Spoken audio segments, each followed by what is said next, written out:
And we're back. I'm here with fan-sided editorial ubermensch, Josh Hill. That's right. Josh, how you doing? I'm doing good. Although this is the first time we've spoken since we went at it about Once Upon a Time in Hollywood. That's true. We didn't really That was Monday. We did. We sit next to each other. So kind of across from each other, but it's a million miles away in the office. We did. We had a round table Once Upon a Time in Hollywood, which I did not super duper enjoy. Do you have any thoughts about that really quickly before we get into A Song of Dan and Josh? I don't. We'll save that for another time. But if you want to read our ramblings, go to fansided.com. We had a whole roundtable about Quentin Tarantino's latest film, the ninth movie by Quentin Tarantino. I never got that. Like the eighth, the ninth movie. It's all in the marketing. I know. It's branding. Who keeps count? It's stupid. He does. Apparently. Clearly. Miramax very does. Closely. Anyway, we're here to talk about A Clash of Kings as part of our ongoing series, A Song of Dan and Josh, the show where myself and Josh Hill, who's never read the books, I have read the books, go through each and every chapter of George R. R. Martin's as-yet unfinished magnum opus, breaking them down, seeing what makes them tick. And today we read Arya 5. We did. Which is another entry in her ongoing journey. She's left King's Landing. She's on her way to Winterfell, but that's gone super duper south. She is trying to make her way with Gendry, Hot Pie, Lamy, and Weasel. Yes. Lamy and Weasel didn't really feature too big in the show. No. Lamy was there. Weasel was not. Okay. Lamy dies. That's remember the scene where Arya and the Hound are in the bar and the Hound's eating some chicken and I do. Arya stabs a guy in the throat with a needle.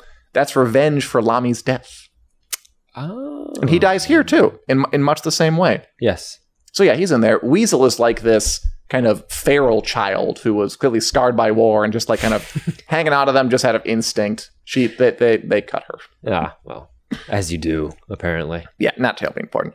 But anyway, this is another in kind of Arya's road trip thing. She has a lot of road trips in this series until she settles down in Bravos. I think it starts up pretty strongly. So they're kind of wandering, her and Gendry and Hot Pie and Lamy and Weasel. And the land is just scorched. If it could burn, the Lannisters had burned it. If it could die, they'd killed it.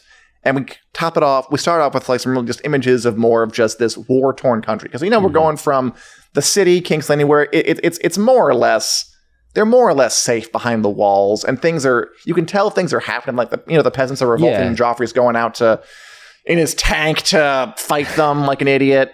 But like Sansa's more or less safe to like the thick of it, where she's just wandering through the scorched countryside.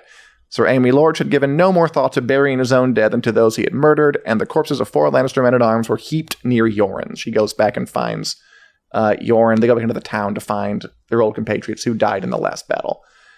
Anything stand out for you this chapter, Josh? Well, Arya being figured out by Gendry, who figured out that she's that's pretty good. That she's a girl, and then she cops her identity to him. So that was a little fun. And also because I'm thinking it's hard to disassociate the book and the show, even though we definitely, as everybody knows, don't have George R. R. Martin's up-to-date version of how things ended with the show. So it was just kind of cool to connect those two things where it's like they eventually have their little hookup moment, and then Gendry proposes and gets shut down rather significantly. But to kind of go back to this, even though that didn't happen in the books, to go back to this moment and kind of be like, this is the beginning of a weird budding romance where Gendry figures her out and she like immediately cops to who she is, even though it has nothing to do with it in the mind of George R. R. Martin at the time. It's hard to separate those two, knowing where those two characters eventually go in one of the two mediums that you're following the story. I mean, like, there's definitely some sparks, even on the page, between Gendry and Arya. Like, he's laughing as she tries to push him around. I also like that she briefly considers killing him. It's Arya. What do you expect? Of course. When he figures it out, like, oh god, should I just kill him so he can't tell anybody? She could draw a needle and kill him where he stood, or else trust him. That's her option. She wasn't certain she'd be able to kill him, even if she tried. He had his own sword, and he was a lot stronger. That all that was left was the truth. So it's like she admitted herself to him just because she couldn't kill him, which is, you're right, it's a very Arya thing to do. It is, but it's like in a it's as rom-com as an Arya storyline can get, which is, oh, he knows my name. I have to, knife him in the throat now because he knows me. But she does come clean. You're right. She does. And thus begins a ship to sail around the world or something. Like a lot of folk are way into them.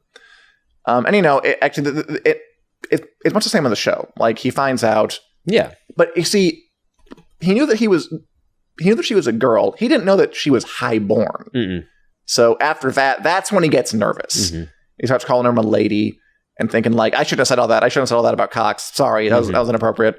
She's like, stop calling me my lady. It's there's some tension. It's like a weird inverted rom-com thing where it's like he's all nervous around her once he finds out who she is, and she's like, oh, don't treat me right. I don't want to be treated right. I'm just another soldier. I also like this bit where Martin Gendry always looked pained when he tried to think. Like it hurt him something fierce. That happens a couple of times. That was an odd flex by George R. R. Martin. It's just like, all right. And apparently he's not a thinker. Apparently not. And that is one way. I read that and I'm like trying to think of people in my life that I've known where I can apply that to, where it's like, okay, that makes sense. They literally look like they're in pain right now because they're trying to put together some kind of coherent thought. But it's not all low style rom-com stylings. No. So part of the thing that they're talking about here, Gendry and Arya, is Gendry suggests, look, we should leave the others. Hot Pie, Lamy, Weasel, they're all useless. Like Lamy is this other kid. He's like in a stretcher because he got his leg wounded, I think, at the battle. Weasel's a failed child. And Hot Pie, his heart's in the right place, but he can't really fight. He can't really scout. Yeah. And so, and at the start of this chapter, they recount how they were traveling with some other people. They were traveling with like a scout, like a woodsman, and someone else, but they abandoned them. And Arya's like, I mean, of course they did. Like, it's much easier for them to get around without dragging us around. And this guy's in a stretcher. And what can we do? We don't know anything. And Gendry just suggests, like, look, we should ditch these people. Yeah. They're not helping. You can do stuff. You're the only, and that's what comes out like, you're the only useful one, even though you're a girl. She's like, what? Blah, blah, blah. Which she is. Like, at the beginning, she's like, she climbs a tree and scouts out the rest of the thing. She can sneak into the town later. She is good at this. She is. And also, I do like that the way it was kind of brought up, because Arya is one of the smartest characters. She is always one step ahead of everybody, it seems. And I love the instances where characters get caught and they're not all of a sudden not 4 or 5 steps ahead, where it's like, I think I'm so much smarter than everybody else. And then somebody immediately calls them and it's like, no, you're not. It's just a weird, humbling thing, even though it's something that's, I wouldn't say insignificant, but not like a huge plot thing. It's like he finds out that she's her. But just the fact that she kind of got a one-up on her when she's always the one that's like, it's this pride about her. And he's just like, it pains him to think. Yeah. And even he figured it out. That's true. My question to you, though, is what should they have done? So should they have left and struck it on their own? Because, again, this is war-torn country. Yeah. Danger everywhere. They have a better chance of living if they leave on their own. Lamy keeps saying, we have to yield over and over and over. That's his, refrain here. He wants to give themselves up, to go to the soldiers and say, we yield, let us go. We're not trying to fight anybody. We yield. Gendry's like, no, says knights and lordlings. They take each other captive and pay ransoms, but they don't care if the likes of you yield or not. And of course, at the end of the chapter, when it's kind of a horrible moment when they find Lamy and Hot Pie, Lamy tries to yield and says, we yield, we're fine. Because they're on a stretcher, he's like, you'll have to carry me. The soldier's like, we'll have to carry you, really? And just kills him. He's like, that's what you think. I think the last line is the soldier going like, carry him, he says, chuckling. Chuckling as he just... Yeah, chuckling, that's the last word. I mean, I remember. It reminded me, the whole decision reminded me of the classic 1999 sci-fi film, Galaxy Quest, in which... Wasn't sure where you were going with that. Never give up, never surrender. So that you never give up, never surrender. Don't ever yield, as we found. That's obviously not the route to go here. No. Especially it highlights that these characters, again, as smart as Arya is and as smart as everybody thinks that they are, rarely is the right decision ever made. Like we go back to the first book, and we're talking about Ned and how Ned is making the right decisions. Every single one's textbook. This is what you should do if you're the hero, if you're the good guy in the story, do this. And he gets his head chopped off for it. And that kind of continues into this book now too, where Arya and Gendry and all these other characters that we've got inside their heads of think that they're doing the right thing. And it's just this internal struggle of something as simple as yielding, which seems innocent enough, ends with what happened to Lamy. Yeah. In running doesn't seem like it's a good idea either. Well, I was going to ask, so do you think they should have abandoned them? Do you think Arya and Gendry should have struck it on their own? I think they should have. I don't think that they're capable of doing that. Gendry seemed ready to do it. Arya was the one who was pushing back. And that's the thing, because Arya is much more hard than Gendry is. Mm-hmm. And the fact that she wouldn't leave says a lot. Sure. And because at her core, she's a good character. Like she at one point can think, oh no, he figured out who I am. I gotta kill him. But at the same time, that's not really who. And that's not really who she is. To the point where she's not going to abandon these people because because it benefits her to go on the lam with Gendry. Right. She's not going to leave anybody behind. She is ride or die. She is ride or die, which is also what Tim Allen did in Galaxy Quest. Never give up, never surrender. It's been a while since I've seen that. That's a good one, man. Yeah, I remember. A lot of people like it. I thought you were going to say The Matrix. Wasn't that 99? It was. Okay. Whatever. Another good moment is when Gendry is captured. They're all captured at the end. Gendry's captured. And again, Arya doesn't abandon him. She goes and tries to save him. She takes Hot Pie. Yep. And of course, Hot Pie gets freaked out. Like, I think, like a crow brushes against him. And this is like one of those funny moments, like in the midst of all this horror. Like, there's actually a really horrible description of they're crawling under these naked people who are hung up on a gibbet, which is a gallows. I learned vocabulary. They did not look like naked people. They hardly looked like people at all. The crows had eaten their eyes and sometimes their faces.